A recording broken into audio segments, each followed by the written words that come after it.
Good evening all of you, good evening. तो जैसा कि आप लोगों को पता होगा कि पिछले क्लास में हम लोगों ने क्या पढ़ा था, क्षेत्रमिति के कुछ महत्वपूर्ण कंसेप्ट को समझा था। ठीक है, तो सबसे पहले हम क्या करते हैं, जो पिछली क्लास में हमने पढ़ा था उसको 2 मिनट में एक बार रिवाइज कर लेते हैं, एक बार रिवीजन कर लेते हैं और उस पे आधारित एक क्वेश्चन कर लेते हैं, ताकि पिछली क्लास में जो चीजें भी हमने पढ़ा था उसको क्या कर पाए, हम लोग रिकॉल कर पाए। तो चलिए जल्दी से सभी बच्चे कमेंट करेंगे, पिछली क्लास में हमने क्या पढ़ा था, क्षेत्रफल क्या होता है, क्षेत्रफल की इकाइयां क्या होती हैं और उनका रूपांतरण कैसे होता है। तो ये तीन चीजें जो है हमने पिछली क्लास में पढ़ा था। अब सभी बच्चे जल्दी से कमेंट करेंगे कि क्षेत्रफल की कितनी इकाइयां हमने पिछली क्लास में पढ़ा था। जल्दी से सभी बच्चे बताएंगे कि क्षेत्रफल की कितनी इकाइयां हमने पढ़ा था पिछली क्लास में। जल्दी से सभी बच्चे बताएंगे, जल्दी से सभी बच्चे बताएंगे क्षेत्रफल की कितनी इकाइयां जो है हम लोगों ने पिछली क्लास में पढ़ा था। तो हम लोगों ने क्षेत्रफल की टोटल जो है 5 इकाइयां पढ़ा था। कितनी इकाइयां पढ़े थे हम लोग, टोटल 5 इकाई पढ़े थे। कौन कौन सी इकाई हम लोग पढ़े थे, तो एक हम लोगों ने पढ़ा था किलोमीटर स्क्वायर, एक पढ़े थे हम लोगों ने मीटर स्क्वायर, एक पढ़े थे हम लोग सेंटीमीटर स्क्वायर, एक पढ़े थे हमने मिलीमीटर स्क्वायर, और एक पांचवा जल्दी से सभी बच्चे बताएंगे हेक्टेयर। हेक्टेयर भी क्या है, एक क्षेत्रफल की इकाई है। अब सभी बच्चे एक यस बार सर। कमेंट करेंगे कि 1 हेक्टेयर का मान कितना होता है, 1 हेक्टेयर का मान कितना होता है, सभी बच्चे दस जल्दी से। हजार 10,000 मीटर स्क्वायर, बहुत ही अच्छा। तो सभी बच्चों को याद होगा कि 1 हेक्टेयर का मान होता है 10,000 मीटर स्क्वायर। तो जल्दी से कमेंट कर देंगे कि 2 हेक्टेयर का मान कितना हो जाएगा। जल्दी से सभी बच्चे बताएंगे कि अगर 1 हेक्टेयर का मान 10,000 मीटर स्क्वायर है तो 2 हेक्टेयर का मान कितना हो जाएगा, 20,000 मीटर 20,000 स्क्वायर हो मीटर जाएगा। स्क्वेयर। बहुत ही अच्छा। और साथ में हमने क्या पढ़ा था, हमने इनका रूपांतरण पढ़ा था। रूपांतरण हमने कैसे सीखा था, तो हमने सीखा था कि किलोमीटर स्क्वायर को मीटर स्क्वायर में कैसे बदलते हैं, मीटर स्क्वायर को सेंटीमीटर स्क्वायर में कैसे बदलते हैं, और सेंटीमीटर स्क्वायर को मिलीमीटर स्क्वायर में कैसे बदलते हैं। फिर हमने क्या पढ़ा था, इसी क्लास में हमने पढ़ा था कि मिलीमीटर स्क्वायर को सेंटीमीटर में कैसे बदलते हैं, और सेंटीमीटर स्क्वायर को मीटर स्क्वायर में, और मीटर स्क्वायर को किलोमीटर स्क्वायर में कैसे बदलते हैं। ये सारी चीजें जो है हमने पिछली क्लास में पढ़ा था। एक बार रिवीजन के लिए मैं फिर से बता देता हूं, हमने क्या पढ़ा था कि जैसे 1 का स्क्वायर क्या होता है, 1 गुने 1 होता है। 1 2 का स्क्वायर क्या होता है, 2 गुने 2 4। होता है। इसी प्रकार 1 सेंटीमीटर का स्क्वायर क्या होगा, 1 सेंटीमीटर गुने 1 सेंटीमीटर होगा। तो सभी बच्चे बताएंगे कि 1 सेंटीमीटर का मान कितना होता है मिलीमीटर में, 10 मिलीमीटर होता है ना। यस हमने सर। सबसे पहली क्लास में यहाँ पे भी 1 सेंटीमीटर का मान रख देंगे 10 मिलीमीटर, तो ये कितना हो जाएगा, 10 गुने 10 हो जाएगा 100। 100 और मिलीमीटर स्क्वेयर। हाँ, बहुत ही अच्छा, बहुत ही अच्छा। तो यहां से क्या निकल के आया कि 1 सेंटीमीटर स्क्वायर का मान जो होता है 100 मिलीमीटर स्क्वायर होता है। ये सभी चीजें हमने पिछली क्लास में पढ़ रखा था। इसी हाँ जी प्रकार सर। हम लोगों ने 1 मीटर स्क्वायर निकाला था, 1 सेंटीमीटर स्क्वायर निकाला था, 1 किलोमीटर स्क्वायर निकाला था, और 4 नंबर जो दिया गया है कि 1 हेक्टेयर बराबर 10,000 मिलीमीटर स्क्वायर होता है। मैंने क्या कहा था कि आपको इसे क्या रखना है, याद रखना है। क्या यहां तक सभी बच्चों को क्लियर है, ये हमने पिछली क्लास में पढ़ लिया था, ये यस हमने सर। पिछली क्लास में पढ़ लिया था। तो क्या इस पे आधारित हम एक क्वेश्चन कर लें, सभी बच्चे वाई टाइप करेंगे, क्या इस पे यस आधारित सर। हम लोग एक क्वेश्चन कर लें, सभी बच्चे वाई टाइप करेंगे। बहुत ही अच्छा, सभी बच्चे वाई टाइप करेंगे तभी हम लोग एक क्वेश्चन करेंगे। सभी बच्चे वाई टाइप करेंगे, सभी बच्चे जो हैं वाई टाइप करेंगे। ठीक है, तो चलिए मैं आपका चैट सेक्शन को बंद कर रहा हूं और आपको जो है पोल सेक्शन में रिप्लाई करना है। ठीक है, कहां पे रिप्लाई करना है, पोल सेक्शन में रिप्लाई करना है इस क्वेश्चन का, और आपको मिलता है पूरे 1 मिनट का समय। ठीक है, क्वेश्चन क्या कह रहा है मैं थोड़ा सा समझा देता हूं आपको। क्वेश्चन क्या कह रहा है, तो क्वेश्चन कह रहा है कि किन्हीं दो आकृतियों का क्षेत्रफल, यानी कोई एक आकृति है जिसका एक का क्षेत्रफल दिया गया है 40,000 सेंटीमीटर स्क्वायर, और एक कोई दूसरी आकृति है उसका क्षेत्रफल दिया गया है 2 मीटर स्क्वायर। तो पूछ रहा है दोनों आकृतियों का कुल क्षेत्रफल बताना है। तो देखिए, एक मीटर स्क्वायर में है, एक सेंटीमीटर स्क्वायर में है। तो हम क्या करेंगे यहाँ पे, किसी एक को मीटर स्क्वायर में कर देंगे या मीटर स्क्वायर को सेंटीमीटर स्क्वायर में कर देंगे, तभी तो हम जोड़ पाएंगे। तो सभी बच्चे इसका चैट सेक्शन में नहीं बल्कि पोल सेक्शन में रिप्लाई करेंगे, क्योंकि चैट सेक्शन मैंने बंद किया है। जब तक कि आप लोग सभी लोग रिप्लाई नहीं कर देते हैं, 1 मिनट का समय है, तब तक आप लोग का पोल जो हो, चैट सेक्शन जो है बंद रहेगा। सभी बच्चे इसका रिप्लाई करेंगे। अभी तक सिर्फ 4 बच्चों ने रिप्लाई किया है और सभी बच्चों ने जो है क्या किया है, सही रिप्लाई किया है। बहुत I he have done, sir. बहुत ही अच्छा। अभी तक सिर्फ 4 बच्चों ने रिप्लाई किया है, चारों बच्चों का सही जवाब है। 5 बच्चों ने किया है, पांचों बच्चों का सही जवाब है। बहुत ही अच्छा, एक भी बच्चे ने गलत नहीं किया है। बहुत ही अच्छा। अभी मैं इसे एक बार समझाऊंगा, सभी बच्चे करेंगे और हमारे पास 30 सेकंड का समय है। सभी बच्चे करेंगे, आप गलत करेंगे तभी सीखेंगे। अगर नहीं आ रहा है तो आप गलत कीजिए, लेकिन कीजिए जरूर, ताकि आप Okay, लोग sir. सही चीज सीखेंगे। गुड इवनिंग सभी को, जो देर से जुड़े हैं उनको भी गुड इवनिंग। अच्छा, आप लोग को लेट क्यों हो रहा है, आप लोग इतना लेट क्यों ज्वाइन कर रहे हैं, सभी बच्चे बताएंगे एक बार चैट सेक्शन में। अच्छा, चैट सेक्शन तो अभी बंद है, कुछ समय में मैं चैट सेक्शन जब ऑन करूंगा तो जो भी बच्चे लेट जुड़े हैं एक बार बताएंगे मुझे कि वो क्यों लेट जुड़े हैं, ठीक है। चलिए अब हम नेटवर्क प्रॉब्लम। अच्छा, नेटवर्क प्रॉब्लम, ठीक है। अभी हम इस क्वेश्चन को डिस्कस करते हैं। मैं पोल को एंड करूंगा, 10 सेकंड का लास्ट समय। 10 9 8 7 6 5 4 3 2 1।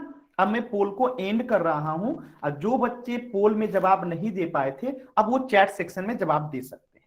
चलिए इस क्वेश्चन को समझते हैं। तो मेरे एक सवाल का जवाब दीजिएगा।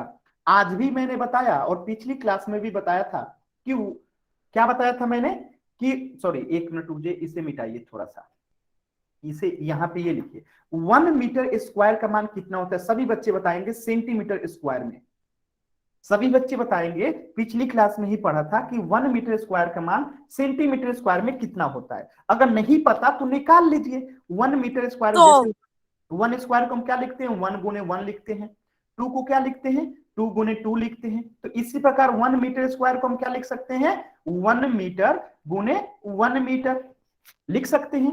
अब बताइएगा सेंटीमीटर में निकालना है तो 1 मीटर में कितना सेंटीमीटर होता है, 100 सेंटीमीटर होता है।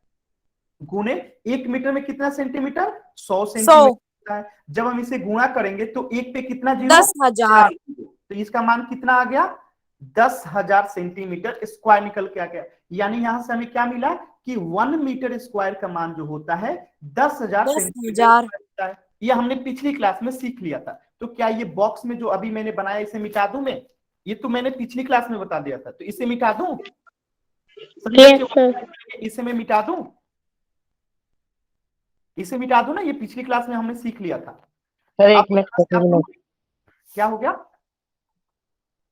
सर कॉपी में नोट कर रहा था। क्या कह रहे हैं सर, कॉपी में नोट कर रहा था। नहीं, वो पीछे की क्लास की चीजें थी। आपको नोट ये करना है कि 1 मीटर स्क्वायर का मान कितना होता है, अभी अभी मैंने बताया 10,000 सेंटीमीटर स्क्वायर होता है। तो क्या मैं इसे ऐसे लिख सकता हूं कि 10,000 सेंटीमीटर स्क्वायर बराबर 1 मीटर स्क्वायर लिख सकता हूं। सभी बच्चे बताएंगे कि अगर 1 मीटर स्क्वायर का मान 10,000 सेंटीमीटर स्क्वायर है तो 10,000 सेंटीमीटर स्क्वायर बराबर 1 मीटर स्क्वायर लिख सकता हूं। सभी बच्चे वाई टाइप करके बताएंगे। तो यहां से बताइएगा कि 40,000 सेंटीमीटर स्क्वायर का मान कितना हो जाएगा। जल्दी से सभी बच्चे बताएंगे कि अगर 10,000 सेंटीमीटर स्क्वायर का मान 1 मीटर स्क्वायर है तो 40,000 सेंटीमीटर स्क्वायर का मान कितना हो जाएगा। जल्दी से सभी बच्चे बताएंगे, 4 मीटर स्क्वायर। 4 metre square. बहुत ही अच्छा, ठीक है। तो यहां से हमने इसको क्या किया, जो 40,000 सेंटीमीटर स्क्वायर था हमने इसे कर दिया 4 मीटर स्क्वायर। तो एक कोई आकृति है जिसे मान लेते हैं ए, एक कोई आकृति है और उसका क्षेत्रफल कितना है, 4 मीटर स्क्वायर है।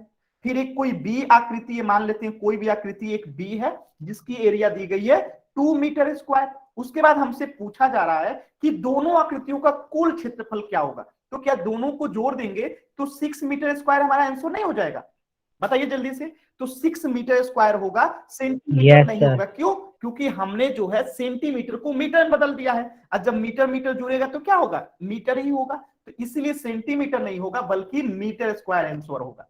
क्या सभी बच्चों को समझ में आया? इसका आप स्क्रीनशॉट ले सकते हैं। अब हम लोग आगे आज पढ़ें कंसेप्ट। यहां तक किसी बच्चे को कोई डाउट है? एक बार एन टाइप करेंगे। किसी बच्चे को डाउट नहीं है तो एक बार एन टाइप करेंगे।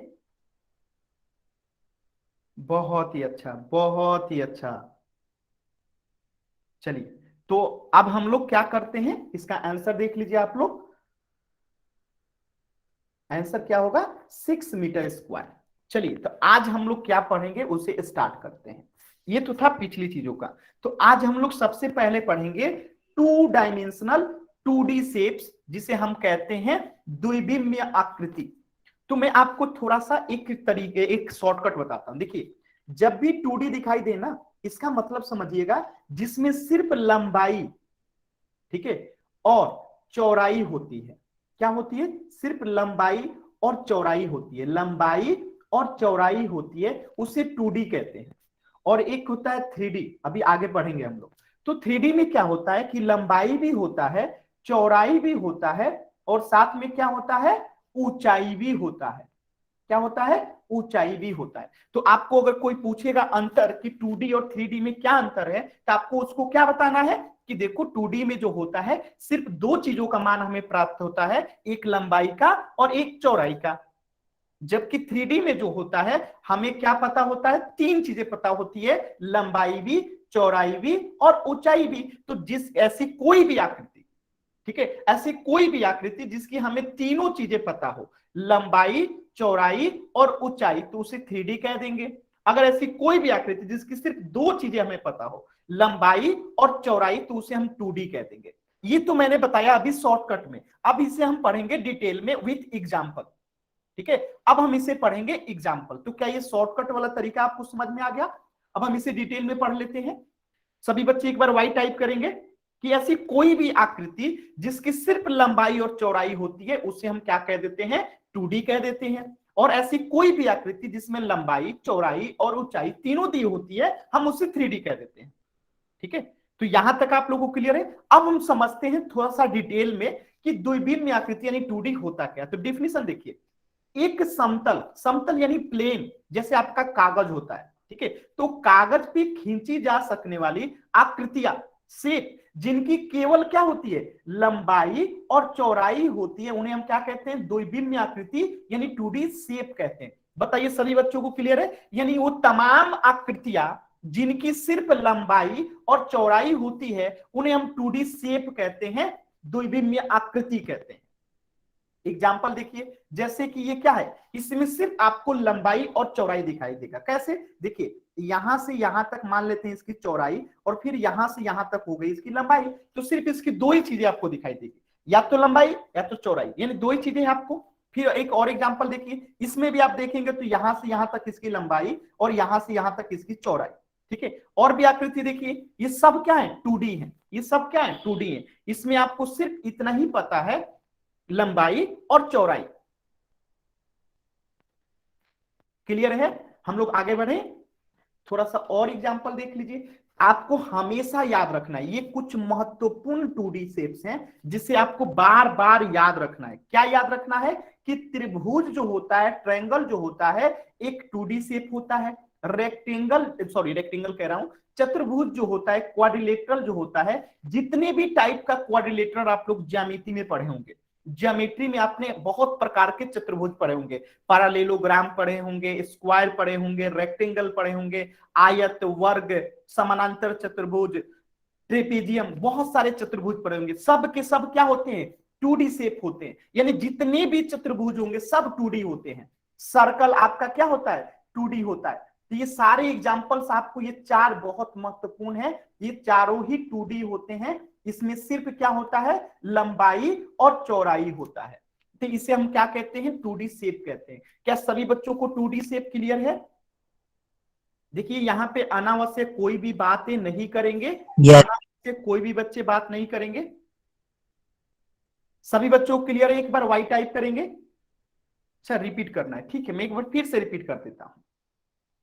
वैसी आकृतियां जिसमें सिर्फ लंबाई और चौड़ाई होती है, उसे हम द्विविमीय आकृतियां 2D शेप कहते हैं। उसमें से कुछ महत्वपूर्ण है त्रिभुज, ट्रायंगल, चतुर्भुज, जितने भी प्रकार के आप चतुर्भुज पढ़े होंगे, ज्योमेट्री में आप लोग पढ़े होंगे, रेक्टेंगल, आयत, स्क्वायर, वर्ग, समानांतर चतुर्भुज, पैरेललोग्राम, ट्रेपेजियम, जितने भी प्रकार के चतुर्भुज पढ़े होंगे सब के सब क्या होते हैं, 2D शेप होते हैं। फिर से आपका सर्कल जो होता है, वृत्त, वो भी क्या होता है, 2D होता है। ये षटभुज जो होता है वो भी क्या होता है, एक क्या होता है, द्विविम आकृति, 2D शेप होता है। अब आपके मन में ख्याल आ रहा होगा कि 3D क्या होता है, तो ध्यान से देखिए तक 3D क्या होता है। देखिए कुछ त्रिविम आकृति है, जैसे ये गेंद है, ये भी तो आपको सर्कल जैसा दिखाई दे रहा है, लेकिन इसमें ऊंचाई भी होती है। जैसे मैं यहाँ पे एक सर्कल बना दे रहा हूं, क्या इस सर्कल में कोई ऊंचाई दिखाई दे रही है, नहीं दिखाई दे रही, क्योंकि ये एक प्लेन पे है। किस पे है, एकदम प्लेन पे है। लेकिन क्या ये गेंद प्लेन पे रहती है, आप देखिए कागज पे गेंद रखिएगा तो उठा हुआ नजर आएगा। आप अगर कागज पे गेंद को रखिएगा तो उठा हुआ नजर आएगा कि नहीं आएगा, लेकिन सर्कल क्या होता है, एकदम प्लेन पे बन जाता है। ठीक है, तो ये क्या हो जाएगा, सर्कल जो होता है, वृत्त जो होता है, ये क्या होता है आपका, वृत्त जो होता है 2D होता है। ठीक है, और ये जो है गेंद जो है, क्या है, ये गेंद जो है, या इसे हम गोला भी कह सकते हैं। अब गोला को इंग्लिश में क्या कहते हैं, स्फीयर कहते हैं। तो ये क्या होता है, 3D होता है। क्यों, क्योंकि इसमें आपको दिखाई दे रहा होगा कि क्या है, ऊंचाई भी है। सर्कल में कहीं ऊंचाई दिखाई दे रहा है, नहीं दिखाई दे रहा होगा। तो ये हो गया 3D और ये हो गया 2D। एक और एग्जांपल देखिए, जैसे इसमें देखिए ऊपर वाला तो सर्कल है, ठीक है, इसमें लंबाई चौड़ाई तो है, लेकिन साथ में देखिए यहाँ पे क्या है, ऊंचाई भी है। क्या है, ऊंचाई भी है।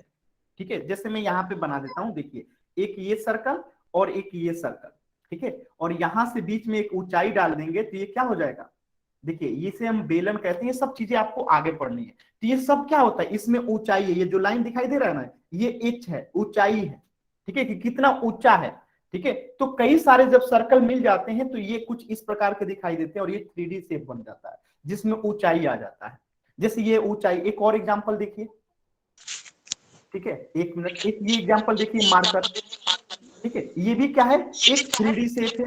अच्छा, एक सबसे अच्छा 3D शेप में बना के दिखाता हूँ।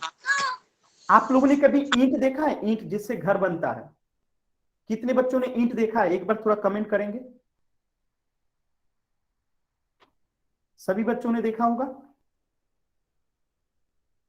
अब इस आकृति को देखिएगा, मैं ईंट बनाने का प्रयास कर रहा हूं। ठीक है,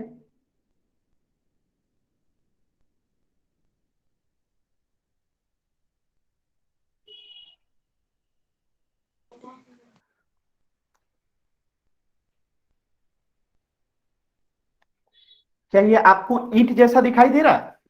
देखिए, तो ध्यान से अगर आप इसमें देखेंगे तो आपको इसमें क्या क्या दिखाई दे रहा है। देखिए यहां से यहां तक अगर आप इसे इमेजिन कर पा रहे होंगे तो ये लंबाई होती है, और यहां से यहां तक जो दिखाई दे रहा है ये इसकी चौड़ाई होती है, और ये रेड लाइन जो दिखाई दे रहा है ना, ये इसकी ऊंचाई है। क्या है, ये ऊंचाई है। तो जैसे कोई बॉक्स होता है, कोई डब्बा होता है, ठीक है, हाँ यू मीन क्यूब, ये क्या है, एक क्यूब है। ठीक है, तो आप इसमें क्या कहते हैं, क्यूब और क्यूबाइड, जो भी आपको बोलना है, क्योंकि आपको यहाँ पे पता नहीं है कि क्या बराबर है क्या बराबर नहीं है। ठीक है, तो इसलिए इसको क्यूब मत कहिए, इसको कोई बॉक्स कहिए या कुछ भी कहिए। ठीक है, तो इसको क्यूबाइडी कहिए, कोई दिक्कत नहीं है, क्यूबाइडी कह दीजिए। ठीक है, तो यहाँ पे आप देखेंगे इसकी लंबाई भी दिखाई दे रही है, चौड़ाई भी दिखाई दे रही है, हाइट भी दिखाई दे रहा है, तो इसे हम क्या कहेंगे, 3D शेप कहेंगे। तो क्या आप लोगों को क्लियर है 2D और 3D क्या होता है? बस एक चीजें हमेशा याद रखिए, जिसमें लंबाई और चौड़ाई केवल होती है उसे 2D कहते हैं, और जिसमें लंबाई, चौड़ाई और ऊंचाई तीनों होता है उसे हम 3D कहते हैं। क्या सभी बच्चों क्लियर? एक बार वाई टाइप करेंगे। क्या सभी बच्चों क्लियर है? जिसमें सिर्फ लंबाई चौड़ाई होगी उसे 2D कहेंगे, जिसमें 3D किसे कहेंगे, जिसमें लंबाई चौड़ाई ऊंचाई होगा उसे हम 3D कहेंगे। सभी बच्चों को क्लियर है? देखिए जिस बच्चे ने भी माइक ऑन किया है प्लीज माइक ऑफ कर दीजिए। माइक ऑन नहीं करना है, किसी भी बच्चे को माइक ऑन नहीं करना है। ठीक है, अब हम एक क्वेश्चन कर लेते हैं, आपको जल्दी से समझ में आ जाएगा। ठीक है, अब हम लोग क्वेश्चन कर लेते हैं, आपको जल्दी से समझ में आएगा। चैट सेक्शन में कोई भी बच्चा रिप्लाई नहीं करेगा। ठीक है, चैट सेक्शन में रिप्लाई नहीं करना है, कहां रिप्लाई करना है, पोल सेक्शन में इस क्वेश्चन का आंसर करना है। सभी बच्चे पोल सेक्शन में करेंगे। क्वेश्चन क्या कह रहा है थोड़ा ध्यान से पढ़िएगा कि कौन सी द्विविम आकृति नहीं है, यानी 2D नहीं है, 2D नहीं है यानी 3D है। 2D नहीं है मतलब क्या है, 3D है। सभी बच्चे जो है पोल सेक्शन में इसका रिप्लाई करेंगे। इसमें से कौन सी आकृति ऐसी है जो कि 2D नहीं है, द्विविमीय नहीं है, बल्कि 3D है? सभी बच्चे बताएंगे। अभी तक जितने बच्चों ने रिप्लाई किया है सबका सही जवाब है, बहुत ही अच्छा। सभी बच्चे बताएंगे, बहुत ही अच्छा, बहुत ही अच्छा। सर 3D बता दिए 2D। कमेंट सेक्शन में बोलिए, आपका आवाज नहीं आ रहा है, आप कमेंट सेक्शन में बोलिए। आपको इस क्वेश्चन में कहना है कि कौन सी एक द्विविमीय आकृति नहीं है। द्विविमीय का मतलब जो 2D शेप नहीं है, वो इसमें से बताना है कि चार आकृति में से कौन सी 2D आकृति नहीं सर है, यानी 2D 3D बना है। दिए। बताइएगा। अधिकतर बच्चों ने सही जवाब दिया है। 3D बतानी है, इन चारों में से कौन सी 3D है? जो 2D नहीं होगा यहां पे क्या होगा, 3D होगा। तो यहां पे आपको चार आकृति दी गई है, ABCD, इसमें से बताना है कि कौन सा 2D नहीं है। तो कोई एक ही आकृति इसमें से है ऐसा जो कि 3D है, 2D नहीं है, वही आपको बताना है पोल सेक्शन में। सिर्फ 3 बच्चों ने गलत किया है, बाकी अधिकतर बच्चों ने जो है सही जवाब किया है। चलिए इस क्वेश्चन को हम लोग क्या कहते हैं एक बार डिस्कस कर लेते हैं। तो मैं उल्टी गिनती शुरू कर रहा हूं, 5 4 3 2 1। मैं अब आपका चैट सेक्शन जो है ऑन कर दिया हूं। जो बच्चे पोल सेक्शन में रिप्लाई नहीं किए थे वो वहां पे अब रिप्लाई कर सकते हैं। चलिए इस क्वेश्चन को समझ लेते हैं। ठीक है, इस क्वेश्चन को समझ लेते हैं। कौन सी एक द्विविमीय आकृति नहीं है, यानी 2D आकृति नहीं है। द्विविमीय आकृति नहीं है मतलब जो 2D नहीं है। तो अभी आपने पढ़ा था कि जितने भी प्रकार के चतुर्भुज होते हैं वो सब क्या होते हैं, 2D होते हैं। तो ये भी एक चतुर्भुज है, तो ये भी क्या हो जाएगा, 2D हो जाएगा। यहाँ पे ट्रेंगल को मैंने अभी आपको बताया था कि ये क्या होता है, 2D होता है। लेकिन इसमें आपको दिखाई दे रहा होगा कि ये क्या है, इसकी लंबाई है। ये क्या है, इसकी लंबाई है। और यहां पे आप यहां से यहां तक क्या देख पा रहे हैं, इसकी चौड़ाई भी देख पा रहे हैं। इमेजिन कीजिए आप लोग। और ये जो ऊपर गया है ये क्या है, इसकी ऊंचाई है। ठीक है, तो यहां पे आपको 3 चीजें दिखाई दे रही है, क्या, एक लंबाई, चौड़ाई और ऊंचाई भी दिखाई दे रही है। तो इसे हम क्या कहेंगे, 3D कहेंगे। तो क्वेश्चन में कह रहा है कि एक द्विविमीय आकृति नहीं है, यानी 2D शेप नहीं है। तो इन चारों में से सिर्फ एक ही ना दिखाई दे रहा है, ऑप्शन डी, जो कि 2D नहीं है बल्कि क्या है, 3D है। क्या सभी बच्चों क्लियर, एक बार वाई टाइप करेंगे? क्या सभी बच्चों क्लियर, एक बार वाई टाइप करेंगे? ठीक है, तो इसका आंसर भी देख लीजिए क्या होगा, ऑप्शन डी। ठीक है, अगर किसी भी बच्चे को लगता है कि दोबारा मैं बता दूं तो एक बार डी टाइप करेंगे। अगर किसी भी बच्चे को लगता है कि मैं इस क्वेश्चन को दोबारा से समझा दूं तो डी टाइप करेंगे। अगर किसी भी बच्चे को लगता है कि मैं दोबारा से समझा दूं तो डी टाइप करेंगे। अगर क्लियर हो गया तो वाई टाइप कर दीजिए, हम लोग आगे बढ़ते हैं। ठीक है, वाई टाइप कर दीजिए, आगे बढ़ते हैं। ठीक है, बहुत अच्छा। चलिए, तो अब हम लोग क्या पढ़ेंगे, अब हम लोग पढ़ेंगे सीमा। क्या पढ़ेंगे, सीमा, बाउंड्री। उसके बाद हम लोग क्या पढ़ेंगे, परिमाप, पेरीमीटर। उसके बाद हम लोग क्या पढ़ेंगे, एरिया, क्षेत्रफल। ठीक है, तो सीमा को इंग्लिश में क्या कहते हैं, बाउंड्री कहते हैं। परिमाप को इंग्लिश में क्या कहते हैं, पेरीमीटर कहते हैं। एरिया को हिंदी में क्या कहते हैं, क्षेत्रफल कहते हैं। तो आपने पिछली कक्षा में जो है ये सभी चीजों को थोड़ा थोड़ा पढ़ा होगा। यहाँ पे हम लोग इसका क्या करेंगे, थोड़ा थोड़ा सा चीजों को समझेंगे। तो सबसे पहले हम समझेंगे कि सीमा क्या होती है, फिर हम समझेंगे कि परिमाप क्या होती है, फिर हम समझेंगे कि क्षेत्रफल क्या होती है। ठीक है, तो सबसे पहले हम शुरू करते हैं सीमा से। सभी बच्चे वाई टाइप करेंगे। क्या आप सीमा समझने के लिए तैयार हैं, वाई टाइप करेंगे जल्दी से। सभी बच्चे वाई टाइप करेंगे। अब हम लोग सीमा को समझेंगे। बहुत ही अच्छा, बहुत ही अच्छा, बहुत ही अच्छा। चलिए हम लोग सीमा को समझते हैं। देखिए सीमा यानी इंग्लिश में इसे बोलते हैं बाउंड्री। क्या होती है सीमा, किसी आकृति के, कोई भी आकृति हो, जैसे मैं यहां पे एक आकृति बनाता हूं, देखिएगा। ठीक है, ये क्या है, एक आकृति है। ठीक है, एक और आकृति बनाता हूं, ये भी एक आकृति है। एक और आकृति बनाता हूं,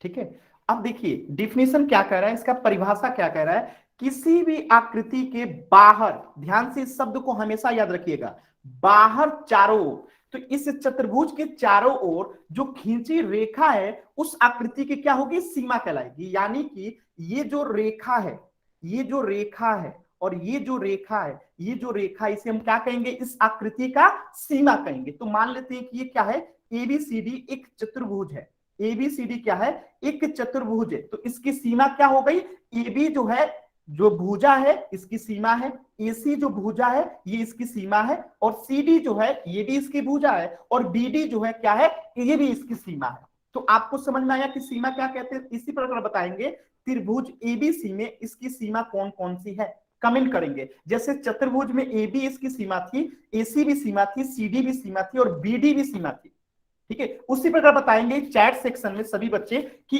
ट्रायंगल एबीसी में, त्रिभुज एबीसी में इसकी सीमा कौन कौन सी होगी। सभी बच्चे बताएंगे चैट सेक्शन में, सभी बच्चे चैट सेक्शन में बताएंगे कि ट्रायंगल एबीसी में सीमा क्या होगी। सभी बच्चे बताएंगे क्या एबी इसकी सीमा होगी, एकदम होगी, एबी इसकी क्या होगी, सीमा होगी। क्या बीसी इसकी सीमा होगी, होगी। क्या एसी इसकी सीमा होगी, होगी। यही तो हम पढ़े हैं अभी अभी कि किसी भी आकृति के बाहर चारों ओर, तो ये एक त्रिभुज क्या है, आकृति है, और इसके चारों ओर की जो रेखा खींची गई है उसी आकृति की क्या कहते हैं, उसको सीमा कहते हैं। तो इसी प्रकार इस पंचभुज में बताएंगे, यहां पे मैं लिख देता हूं ए बी सी डी और ई, ठीक है, इसे मैं मिटा देता हूं। आप लोग बताइएगा इस पंचभुज में इसकी सीमा क्या होगी, इसकी सीमा आप लोग बताएंगे सभी बच्चे कमेंट करके। इस पंचभुज का सीमा बताएंगे सभी बच्चे, वन बाय वन बताएंगे। देखिए ए बी एक सीमा हो, एक होगी, ये ए बी भुजा जो होगी क्या होगी, सीमा होगी। बी डी भी इसकी सीमा होगी, डी ई भी इसकी सीमा होगी, ई सी भी इसकी सीमा होगी, और ए सी भी क्या होगी, इसकी सीमा होगी। क्या सभी बच्चों को क्लियर है? तो मैं लिख सकता हूं A B, B D, D E C और ए सी, और कोई सीमा बचा, कोई भी नहीं बचा। तो ये सभी क्या है, इस पंचभुज की क्या है, सीमा है। क्या आपको ये बात समझ में आया? तो किसी भी आकृति के बाहर चारों ओर जो खींची रेखा होती है उसी को हम क्या कहते हैं, आकृति की सीमा कहते हैं। सभी बच्चों क्लियर? एक बार वाई टाइप करेंगे, हम लोग आगे और एग्जांपल देखते हैं जल्दी से। सभी बच्चे एक बार वाई टाइप करेंगे, सभी बच्चे एक बार वाई टाइप करेंगे। चलिए और एग्जांपल देखते हैं। जैसे ये त्रिभुज है तो इसकी सीमा कौन सी होगी, देखिए ये इसकी क्या है, ये इसकी सीमा है, ठीक है, ये इसकी लाइन क्या है, रेखा क्या है, सीमा है। इसी प्रकार और एग्जांपल देखिए, जैसे ये एक चतुर्भुज है तो इसकी सीमा क्या हो गई, ये रेखा, ये रेखा, ये रेखा और ये रेखा क्या हो गई, इसकी सीमा हो गई। इसी प्रकार ये पंचभुज है तो ये क्या हो गई, इसकी सीमा हो गई। क्या सभी बच्चों को क्लियर है सीमा? अब एक बच्चे और बताएंगे, मैं यहाँ पे एक लाइन खींच देता हूं, ठीक है, ये एक मैंने लाइन खींच दिया, और ये एबीसीडी क्या है, एक चतुर्भुज है। तो अब मुझसे बताएंगे सभी बच्चे कि इसको मैं लिख देता हूं ई और इसको मैं लिख देता हूं एफ। तो क्या ई एफ जो होगा इस आकृति की सीमा होगी? सभी बच्चे बताएंगे कि ई एफ जो होगा क्या इस एबीसीडी की सीमा होगी? सभी बच्चे बताएंगे। अगर होगी तो वाई, नहीं होगी तो एन। अगर ये सीमा होगी ई एफ तो वाई, नहीं होगी तो एन। क्यों नहीं होगी? जल्दी से सभी बच्चे बताएंगे कि ईएफ जो होगी इस चतुर्भुज की सीमा क्यों नहीं होगी? क्योंकि हमने अभी अभी पढ़ा था कि सीमा क्या होती है, किसी भी आकृति की बाहर की रेखा होती है, और ये क्या है, अंदर की रेखा है। तो सीमा हो ही नहीं सकती है, सीमा तो हो ही नहीं सकती है, क्योंकि सीमा क्या होती है, किसी भी आकृति की बाहर की रेखा होती है। क्या सभी बच्चों को क्लियर? एक बार वाई टाइप करेंगे। इसी प्रकार यहां पे मैं फिर एक लाइन खींच रहा हूं और मुझे बताएंगे, ये लाइन खींच दिया मैंने, एक यहां से मैंने लाइन खींच दिया। अब बताएंगे, मैं इसका नाम कर देता हूं ए बी सी डी और ई, ठीक है, A B C D E क्या है, एक पंचभुज है। तो सभी बच्चे बताएंगे, ठीक है, कि क्या ए एफ, ठीक है, ये एफ है, ठीक है, ए एफ और बी डी क्या इसकी सीमा होंगी? जल्दी से सभी बच्चे बताएंगे कि इस पंचभुज का A B C D E का क्या ये ए एफ और बी डी जो होंगी इसकी सीमा होंगी? नहीं होंगी। क्यों नहीं होंगी?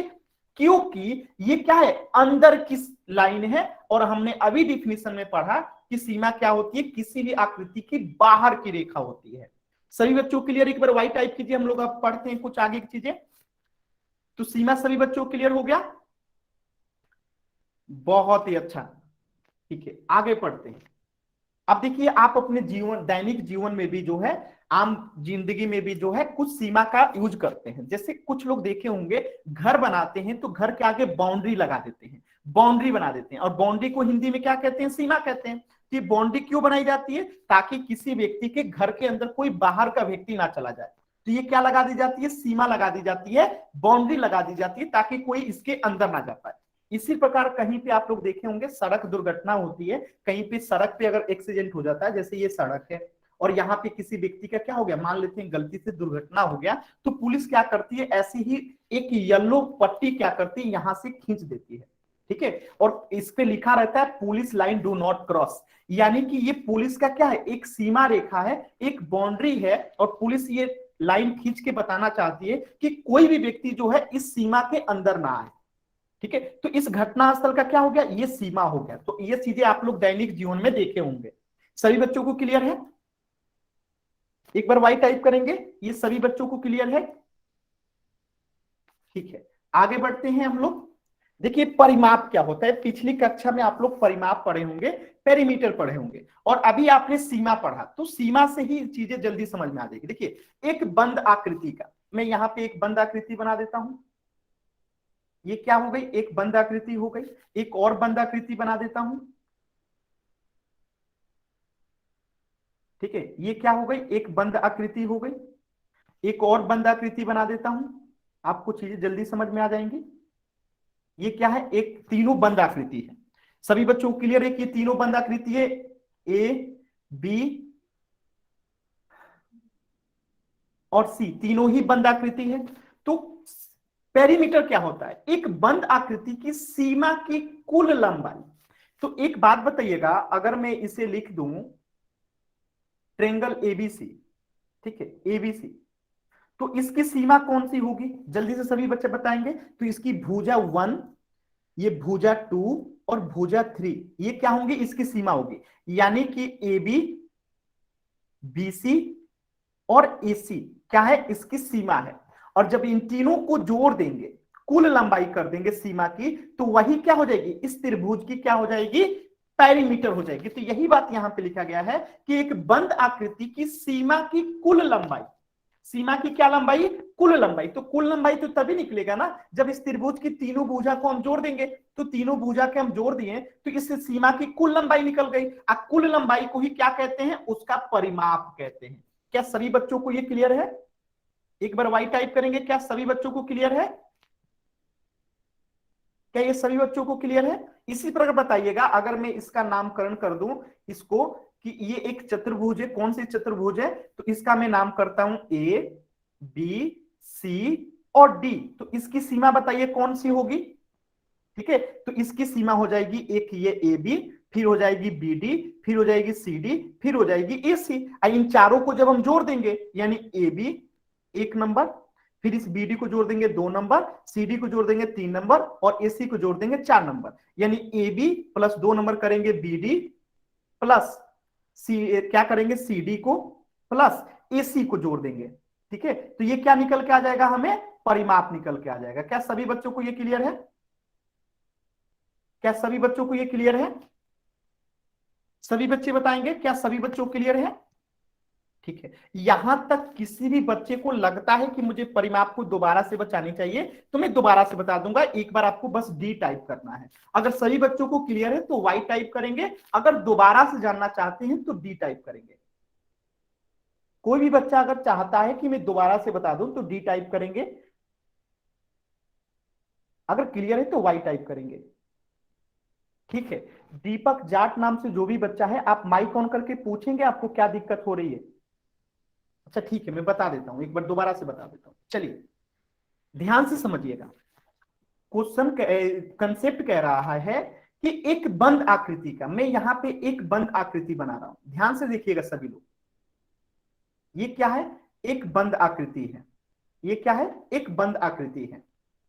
ए बी सी डी और ई क्या है, एक बंद आकृति है। और उसकी सीमा कौन कौन सी होगी, तो ए बी इसकी सीमा होगी, बीसी भी सीमा होगी, सीडी भी सीमा होगी, डीई भी सीमा होगी और एई भी सीमा होगी। अभी आपने पढ़ा था। इसी सीमा की कुल लंबाई, यानी कि अब हम इन सबको जोड़ेंगे तो सीमा, ये जो भुजा 1, भुजा 2, भुजा 3, भुजा 4 और भुजा 5, इन पांचों भुजा को जोड़ देंगे तो क्या हमें इसकी सीमा की कुल लंबाई निकल जाएगी, और इसकी जो कुल लंबाई होती है वही उसका परिमाप होता है। यानी कि हम इसकी पांचों भुजा को जोड़ देंगे, ए बी भुजा 1 और ये बीसी जो है भुजा 2, फिर ये सीडी जो है भुजा 3, भुजा 4 कौन सा हो जाएगा, डीई हो जाएगा, प्लस एई जो हो जाएगा इसकी पांचवी भुजा हो जाएगी, और इन तीनों पांचों को जोड़ देंगे तो क्या निकल के आएगा, परिमाप। क्या अभी सभी बच्चों को क्लियर है, जल्दी से बताएंगे, क्या अभी सभी बच्चों को क्लियर है, वाई टाइप करेंगे, ठीक है। तो आप लोगों ने परिमाप समझ लिया, थोड़ा सा और एग्जांपल देख लीजिए। देखिए ये एक ट्रेंगल है एबीसी, इसका परिमाप क्या होगा, सभी बच्चे कमेंट करेंगे। देखिए परिमाप क्या होगा, भुजा एबी को जोड़ दिया गया, भुजा बीसी को जोड़ दिया गया और भुजा एसी को जोड़ दिया गया, ये इसका परिमाप हो गया, ठीक है। और भी एग्जांपल आप देख सकते हैं। अच्छा ठीक है, एक चीज और बताइएगा, सभी बच्चे बताएंगे कि परिमाप का मान जो है यहां पे लिखा गया है कि सदैव ही इकाई मात्रक के साथ लिखा जाता है। क्यों लिखा जाता है, तो पहले ही क्लास में हमने पढ़ा था कि लंबाई का मात्रक क्या होता है, सभी बच्चे कमेंट करेंगे। हमने पहली क्लास में क्या पढ़ा था, लंबाई की मात्रक पढ़ा था। तो बताइए क्या पढ़े थे हम लोगों ने, किलोमीटर पढ़े थे, मीटर पढ़े थे, सेंटीमीटर पढ़े थे, मिलीमीटर पढ़े थे। हमने पढ़ा था ना पहले क्लास में कि लंबाई की इकाइयां क्या होती है, किलोमीटर, मीटर, सेंटीमीटर, मिलीमीटर लंबाई की इकाइयां होती है। तो यहां पे बताएंगे कि परिमाप क्या है, एक लंबाई है। परिमाप क्या है, एक लंबाई है। कैसी लंबाई का, किसी भी आकृति की सीमा की कुल लंबाई जो होता है वही परिमाप होता है। यानी परिमाप भी क्या है, किसी आकृति की लंबाई है। तो जब लंबाई का मात्रक जो होता है इकाई होता है, यानी किलोमीटर, मीटर, सेंटीमीटर, मिलीमीटर होता है, इसका सा सीधा सा मतलब है कि परिमाप का भी मात्रक क्या होगा, किलोमीटर, मीटर, सेंटीमीटर, मिलीमीटर होगा, यानी कि इकाई मात्रक होगा। तो जब भी पेरीमीटर पूछेगा, परिमाप पूछेगा, तो आपको वहां पे दिखाई देगा या तो सेंटीमीटर होगा, या तो मीटर होगा, या तो किलोमीटर होगा, या तो मिलीमीटर होगा। क्या ये सभी बच्चों को क्लियर है कि लंबाई क्या है, एक परिमाप है। यहां पे लंबाई क्या है, परिमाप को बता रहा है। तो जब लंबाई का मात्रक हमने किलोमीटर, मीटर, सेंटीमीटर, मिलीमीटर पढ़ा है, यानी कि परिमाप का भी मात्रक यही होगा, किलोमीटर, मीटर, सेंटीमीटर, मिलीमीटर। क्योंकि यहां पे लंबाई बराबर क्या है, परिमाप है। यहां पे लंबाई बराबर क्या है, परिमाप है, ठीक है।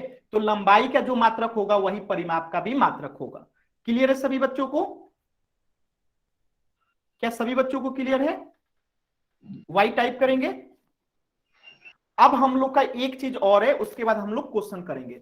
तो मैंने पिछली ही क्लास, ये देखिए इस चतुर्भुज का परिमाप क्या हो जाएगा, इसकी चारों भुजा को जोड़ देंगे। देखिए पी क्यू, ठीक है, मैं इसको मार्क कर देता हूं, आपको अच्छे से समझ में आएगा। देखिएगा एक ये इसकी भुजा है, ठीक है, तो इसको रेड से मैं दिखा रहा हूं, पी क्यू, ठीक है। इसके बाद देखिए क्यू आर, ये हो गया एक भुजा, येलो से दिखा रहा हूं क्यू आर को, एक भुजा को जोड़ दिया गया।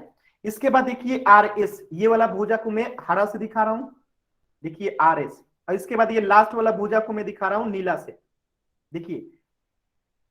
तो ये इस चतुर्भुज की सीमा थी और इन चारों को हम भुजा को जोड़ दिए तो इसका क्या निकल गया, परिमाप निकल गया। सभी बच्चों को क्लियर होगा। इसी प्रकार इसका भी किया गया है, तो आपको परिमाप क्लियर है। अब हम लोग क्या बोलते हैं, क्षेत्रफल समझे। सभी बच्चे एक बार वाई टाइप करेंगे। अब हम लोग क्षेत्रफल समझे, इसके बाद हम लोग क्वेश्चन करेंगे, ठीक है। देखिए क्षेत्रफल क्या होता है, पिछली क्लास में आप सभी बच्चों को मैंने बता दिया था कि एरिया यानी क्षेत्रफल क्या होता है। तो क्षेत्रफल जो होता है एक बंद आकृति, ठीक है, क्षेत्रफल एक बंद आकृति के द्वारा घेरे गए तल के भाग या क्षेत्र को दर्शाता है। मैंने एक यहाँ पे एग्जांपल आप लोग को पिछली क्लास में ही बताया था। क्या बताया था, चलिए मान लेते हैं कि आप लोगों ने अपने विद्यालय में, स्कूल में क्या देखा होगा, ब्लैक बोर्ड देखा होगा। क्या देखा होगा, ब्लैक बोर्ड देखा होगा, ठीक है, ब्लैक बोर्ड देखा होगा जिसपे टीचर क्या करते हैं, लिखते हैं। तो अब सोचिए जो ये ब्लैक बोर्ड होता है, हमें उसकी रंगाई करनी हो, क्या करनी हो, इसकी पेंटिंग करनी हो, रंगाई करनी हो, तो वहां पे इस बोर्ड की पेंटिंग के लिए हमें क्या निकालना होगा, हमें इसकी एरिया निकालनी होगी, क्षेत्रफल निकालनी होगी। क्यों क्षेत्रफल निकालेंगे? क्योंकि क्षेत्रफल क्या होता है? किसी बंद आकृति के द्वारा घेरे गए तल। तो ये बोर्ड जो जगह घेरेगा उसी को तो हमें पेंट करना है ना, और वही जो एरिया होता है, जो जगह होता है, क्या होता है? क्षेत्रफल होता है। तो हम क्या डिफिनेशन याद रख सकते हैं कि क्षेत्रफल एक बंद आकृति के द्वारा घेरे गए तल, यानी जो भी जगह एक आकृति के द्वारा घेरा जाता है उसी क्षेत्र को क्या दर्शाता है? क्षेत्रफल दर्शाता है, एरिया दर्शाता है। एक एग्जांपल से समझिएगा, जैसे ये एक चतुर्भुज है, तो ये जितनी जगह घेरेगा इतनी ही जगह उसकी क्या होगी? एरिया होगी। जैसे देखिए ये पिंक कलर से जो दिखाई दे रहा है ये क्या है? इसकी क्षेत्रफल है, क्योंकि ये इतने ही जगह को, तल को क्या कर रहा है? ये घेर रहा है। देखिए घेरे गए तल को ही हम क्या कहते हैं? क्षेत्रफल कहते हैं, एक बंद आकृति के द्वारा। क्या सभी बच्चों को क्लियर है? थोड़ा सा और एग्जांपल देखिए, ठीक है। देखिए यहां पे आपको दिखाई दे रहा है, एक मैं यहां पे लिख देता हूं, ये अगर ट्रेंगल है तो इसके द्वारा जो घेरा गया जगह होगा क्या होगा? ये वाला पूरा एरिया क्या हो जाएगा? इसका क्षेत्रफल हो जाएगा। सभी बच्चों को यहां तक क्लियर है? क्षेत्रफल को इंग्लिश में एरिया कहते हैं, ठीक है। अब पिछली क्लास में मैंने बताया था कि क्षेत्रफल की इकाइयां क्या होती है, जल्दी से बताइए तो। क्षेत्रफल की कितनी इकाइयां हमने पढ़ा था?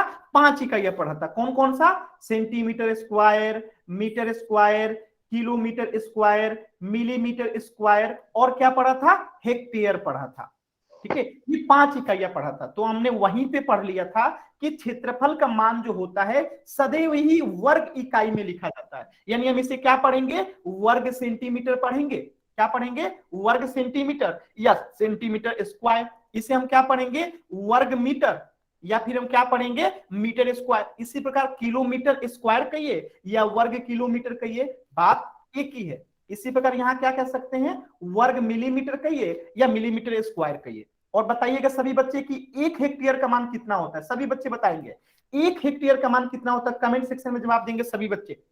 1 हेक्टेयर का मान कितना होता है? सभी बच्चे बताएंगे 1 हेक्टेयर का मान कितना होता है? सभी बच्चे बताएंगे चैट सेक्शन में।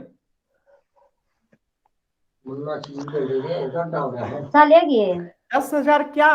लास्ट में भी लिखिए 10,000 क्या? 10,000 होगा क्या? 10,000 क्या?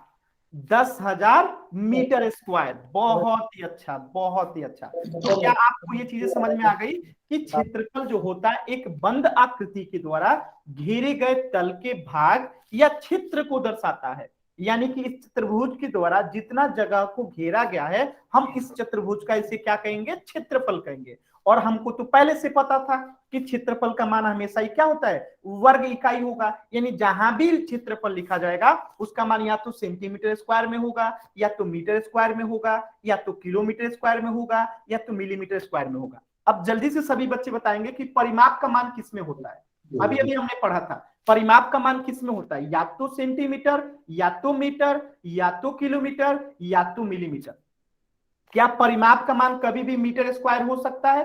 क्या परिमाप का मान कभी भी सेंटीमीटर स्क्वायर हो सकता है? चैट सेक्शन में बताएंगे क्या परिमाप का मान कभी भी मीटर स्क्वायर, सेंटीमीटर स्क्वायर हो सकता है?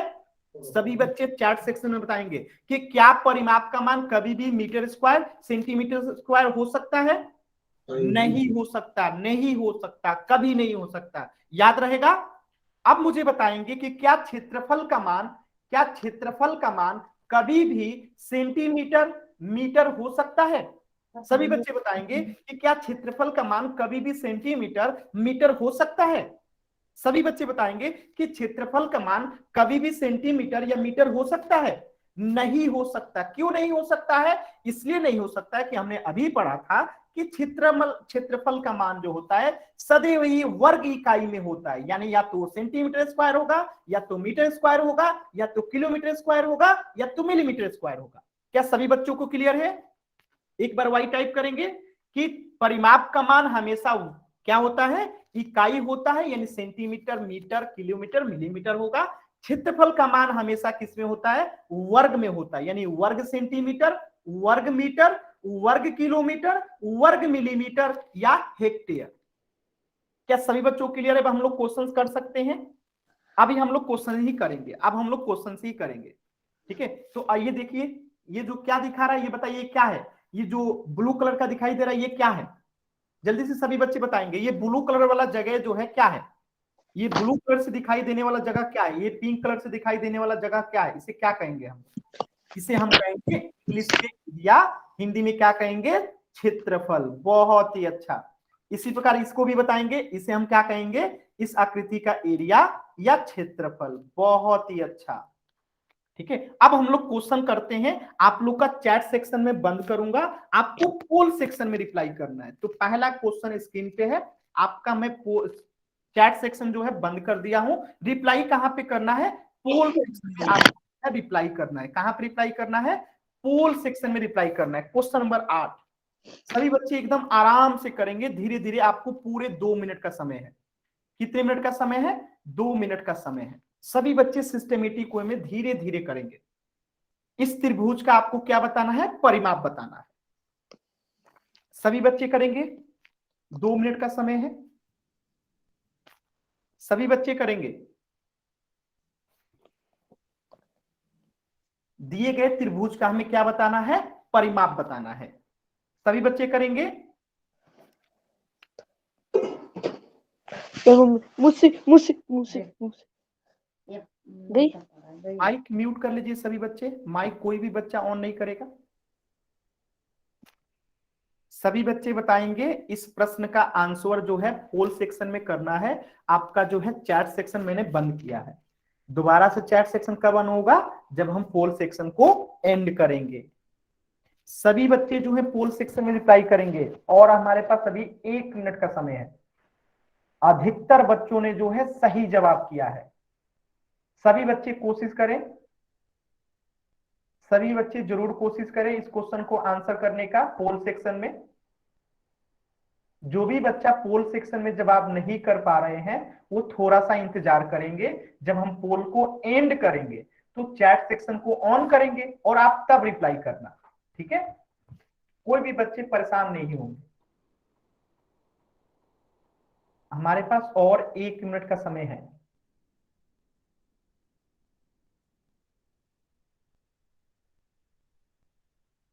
थर्टी सेकेंड और हमारे पास कितने समय है? 30 सेकेंड का समय है। 30 सेकेंड का समय है। अभी तक 10 बच्चों ने सही जवाब किया है। बहुत ही अच्छा। सिर्फ 4 बच्चों ने गलत जवाब किया है। 11 बच्चों ने सही जवाब किया है, सिर्फ 4 बच्चों ने गलत जवाब किया है। सभी बच्चे करेंगे, सभी बच्चे जरूर कोशिश करेंगे। बहुत ही इजी क्वेश्चन है, आप लोग कोशिश तो कीजिए एक बार। और आपके पास है टोटल 20 सेकेंड।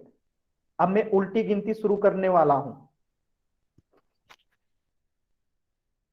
10, 9, 8, 7, 6, 5, 4, 3, 2, 1।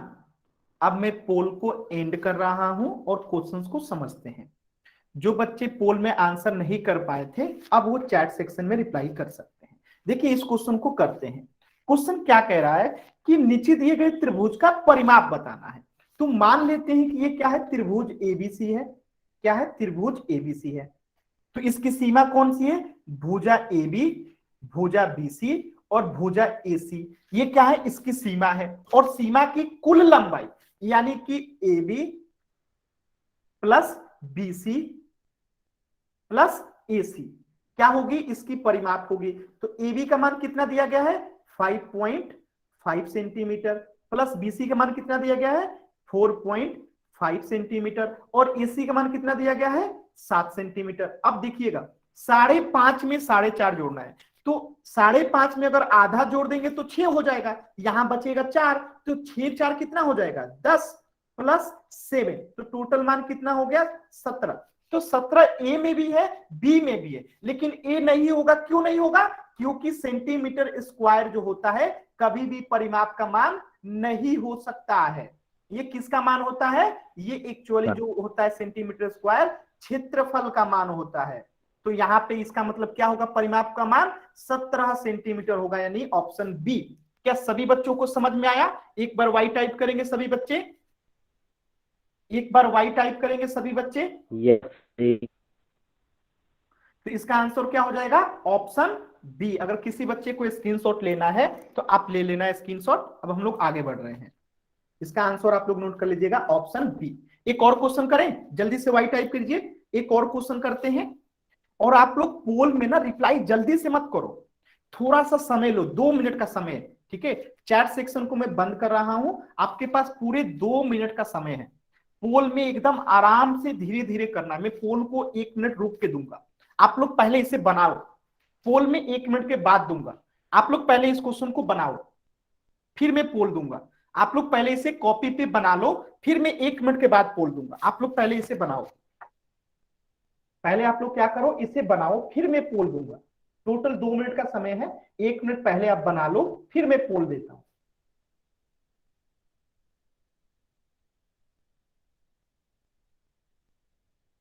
सभी बच्चे इसे कॉपी पे बनाएंगे, ठीक है। सभी बच्चे जो है इसे कॉपी पे बनाएंगे।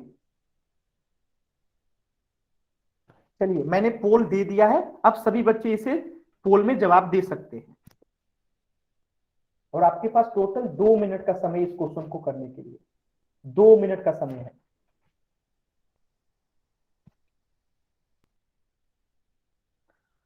पहला ही जवाब बहुत ही अच्छा, सही जवाब, बहुत ही अच्छा। अभी तक एक भी गलत जवाब नहीं आया, बहुत ही अच्छा, बहुत ही अच्छा।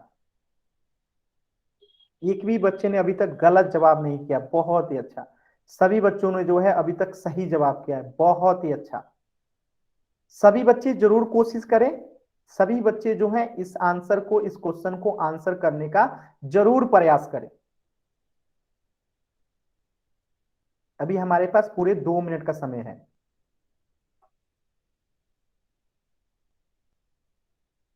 अभी तक एक भी बच्चे ने गलत नहीं किया आंसर, यानी सभी बच्चों ने अभी तक सही जवाब किया है, ठीक है। सभी बच्चे कोशिश करेंगे, सभी बच्चे कोशिश करेंगे, कोई जल्दी नहीं है। अभी हमारे पास पूरे 1.5 मिनट का समय है, आराम से करेंगे, सभी बच्चे करेंगे।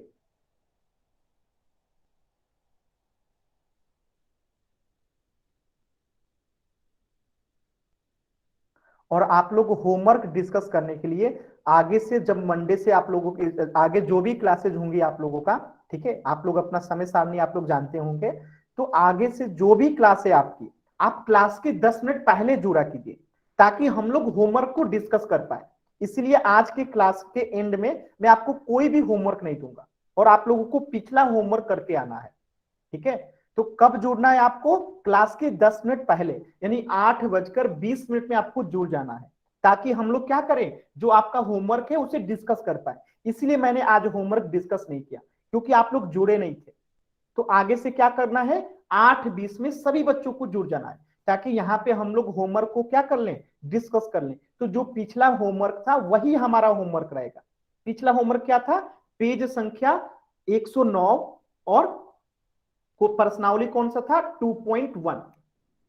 सभी बच्चे इस क्वेश्चन का आंसर करेंगे, और 1 मिनट का समय है, और 1 मिनट का समय है।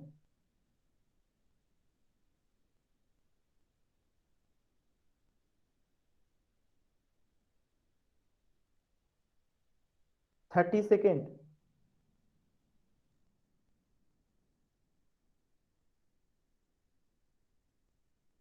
Twenty second.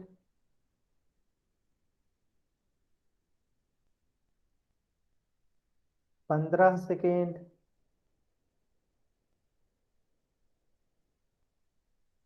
10 सेकेंड। अब मैं उल्टी गिनती शुरू कर रहा हूं। 10, 9, 8, 7, 6, 5, 4, 3, 2 और 1। अब मैं पोल को एंड कर रहा हूं और चैट सेक्शन को ऑन कर देता हूं। आप लोग जो है अब चैट सेक्शन में रिप्लाई कर सकते हैं। देखिए, इस क्वेश्चन को कैसे करेंगे थोड़ा सा समझिएगा, जल्दी से सभी बच्चे बताएंगे कि एबीसीडी जो है क्या है, एक आयत है। तो यहां पे देखिए, ए बी सी डी क्या है, ये जो है क्या है, एक आयत है, यानी ए बी सी डी क्या है, एक आयत है, क्या है, एक आयत है। तो अगर ए बी सी डी एक आयत है, इसका मतलब क्या हुआ कि अगर एडी जो है 5 सेंटीमीटर है, यानी बीसी भी क्या होगी, 5 सेंटीमीटर होगी। आपने पढ़ा होगा कि आयत की आमने सामने की भुजा बराबर होती है, आमने सामने की भुजा बराबर होती है। तो अब हमें क्या करना है, जो आकृति दी गई है, कौन सी आकृति दी गई है, A B C E D A. तो देखिए मैं इस पर पेन चलाता हूं ग्रीन कलर से, ये है ए बी, ठीक है, फिर यहां पे गया सी। रुकिए ये पेन चल नहीं रहा है, मैं 1 मिनट काम करता हूं, इसे क्या करता हूं, थोड़ा सा मिटा देता हूं। तो सभी बच्चों को समझ में आ गया होगा कि एडी का मान अगर 5 सेंटीमीटर है तो बीसी का मान भी क्या हो जाएगा, 5 सेंटीमीटर हो जाएगा। हमें किस आकृति का परिमाप बताना है, A B C E D A. तो मैं उस पे आपको पेन चलाता हूं ग्रीन कलर से, ध्यान से देखेंगे, ठीक है। किस पे चलाना है, ए बी, ठीक है। फिर देखिए उसमें पढ़िए क्या लिखा गया है, ए बी के बाद सीई, तो सी पे ले जाइए इसको, ये हो गया सी, ठीक है। उसके बाद किसने ले जाना है, ई पे, तो इसको ई पे ले जाइए, ठीक है। इसके बाद कहां ले जाना है, डी पे, तो इसको डी पे ले जाइए। इसके बाद कहां ले जाना है, ए पे। तो ये हमारी आकृति है, कौन सी आकृति है, ए, ठीक है, बात समझ में आया, A B C E D, ठीक है। ये इसी आकृति का ए, हमें क्या बताना है, परिमाप बताना है। तो ये जो रेड लाइन है, इसी आकृति का नाम है बताना है परिमाप। तो बताइए क्या ये बीच वाली जो लाइन है हम इसको ऐड करेंगे, नहीं करेंगे। क्यों नहीं करेंगे, कि सीमा का ही कुल लंबाई जो होता है परिमाप होता है, और सीमा तो अंदर की लाइन हो ही नहीं सकती है। सीमा जब कभी होगा क्या होगी, बाहर की लाइन होगी। तो ये जो सारी लाइन है, ये जो मैंने रेड से मार्क किया, ये क्या है, इसकी सीमा है। तो इसी की लंबाई को हम जोड़ेंगे, इस बीच वाली लंबाई को जोड़ेंगे, एकदम नहीं जोड़ेंगे। क्या नहीं करेंगे, नहीं जोड़ेंगे। तो अब हम किसको जोड़ेंगे, तो ए बी को जोड़ेंगे यानी भुजा 1 को, बीसी को जोड़ेंगे यानी भुजा 2 को, सीई को जोड़ेंगे यानी भुजा 3 को, ई डी को जोड़ेंगे यानी भुजा 4 को, और ए डी को जोड़ेंगे यानी भुजा 5 को। तो इन्हीं 5 भुजा को जोड़ देंगे तो इसकी कुल सीमा की लंबाई निकल जाएगा। तो चलिए जोड़ते हैं, भुजा 1 को क्या लिखते हैं, ए बी लिखते हैं, ठीक है। भुजा 2 को क्या लिखते हैं, बीसी लिखते हैं। भुजा सीई को क्या लिखते हैं, सॉरी 3 को क्या लिखते हैं, सीई लिखते हैं। भुजा 4 को क्या लिखते हैं, डीई लिखते हैं। और भुजा 5 को क्या लिख सकते हैं, एडी लिख सकते हैं, ठीक है। अब इसका मान रखिएगा, ए बी का मान कितना दिया गया है, 8 सेंटीमीटर। बीसी का मान कितना दिया गया है, यहां पे दिया गया था तो 5 हो गया। सीई का मान कितना दिया गया है, 3.5 सेंटीमीटर। और डीई का मान कितना दिया गया है, 4 सेंटीमीटर। और एडी का मान कितना दिया गया है, भुजा नंबर 5 सेंटीमीटर। अब जोड़िएगा, 8 5 कितना होता है, 13 सेंटीमीटर, प्लस 3.5 और 4, 3.5 और 4 उंगली पे जोड़िएगा, 4 के बाद 3.5 जोड़ना है, तो 5 6 7 और आधा 7.5। तो यहां हम क्या लिख सकते हैं, 7.5 प्लस इसको क्या लिख देंगे, 5। अब जोड़िए और आसान हो जाएगा जोड़ना, 13 5 कितना होता है, 18, और 18 में आपको कितना जोड़ना है, 7.5 जोड़ना है। तो 18 में 7.5 फिंगर पे जोड़िएगा, देखिए ये 7 उंगली है, इसमें से एक आधा जोड़ना है। तो 18 में पहले 7 जोड़िए, 19 20 21 22 23 24 और 25, ये 25 हो गया। और आधा और जोड़ देंगे तो कितना हो जाएगा, 25.5 हो जाएगा। तो दिए गए क्वेश्चन का आंसर क्या हो जाएगा, ऑप्शन बी। क्या सभी बच्चों को क्लियर, एक बार वाई टाइप करेंगे, क्या सभी बच्चों को समझ में आया कि इसका आंसर होगा 25.5 सेंटीमीटर। क्या सभी बच्चों को समझ में आया, क्या सभी बच्चों को समझ में आया, एक बार वाई टाइप करेंगे। बहुत ही अच्छा, बहुत ही अच्छा। तो आज की क्लास में अगर आपको कुछ भी डाउट रह गया है तो आप पूछ लीजिए। और होमवर्क आज कोई भी नया नहीं है, हमारा पुराना ही होमवर्क रहेगा। पेज संख्या में यहां पे लिख देता हूं, होमवर्क नोट कर लेंगे सभी बच्चे। होमवर्क क्या रहेगा, प्रश्नावली, कितना, प्रश्नावली संख्या रहेगा आपका 2.1, पेज संख्या आपका रहेगा किसमें, 109। आपको यही होमवर्क रहेगा जो आज का होमवर्क था। तो हम इसे कब डिस्कस करेंगे, अगली क्लास में 8:20 पे सभी बच्चे जुड़ जाएंगे, ठीक है। तो 8:20 से लेके 8:30 में हम लोग इसे डिस्कस कर लेंगे, ठीक है। तो ये हमारा होमवर्क रहेगा।